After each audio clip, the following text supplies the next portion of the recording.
Well, I'm Brian Delfatti, and I basically teach chemistry, and I'm also the department head of science, and I've been doing that for quite a long time. It's the only year I've taught AP chemistry, so this is my first year teaching it.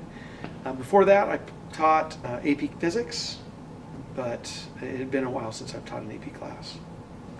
AP chemistry, and I'm not trying to judge other AP classes, but AP chemistry is a hard AP test when we sit and take that test. It's a stressful environment. Students sometimes don't have enough time to answer all the questions. Some students are not used to that. Just because you don't answer all the questions doesn't mean you're not being successful. We do as much as we can to prepare kids for that environment.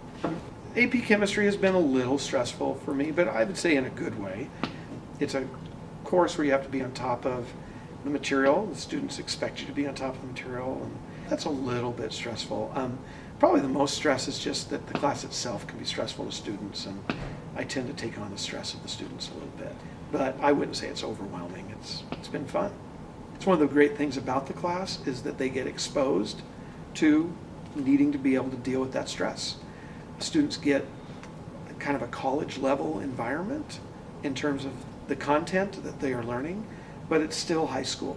So they still get help from me and some help within the school structure to, stay on top of things.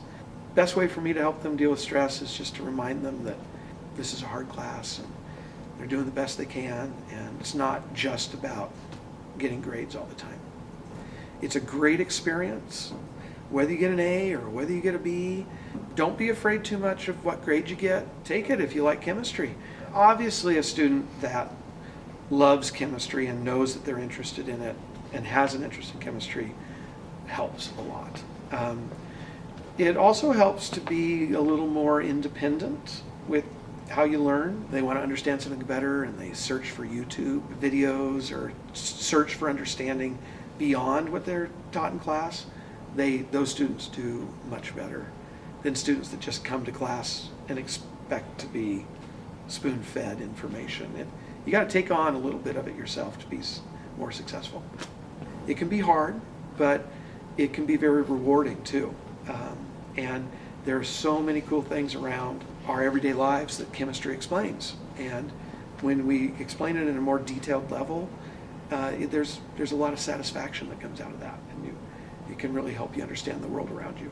AP chemistry has highs and lows, both for the students and myself as the teacher.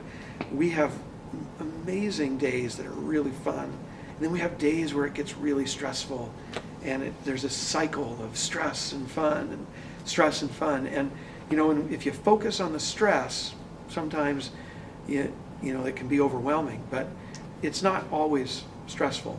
Of course, we do take tests and we do have assignments like that, and those become the stressful times when we get ready for those tests. And in the middle, sometimes we'll do a lab and have a lot of fun, and it's kind of a good balance to experience those fun high times and those stressful times and let them all kind of come together.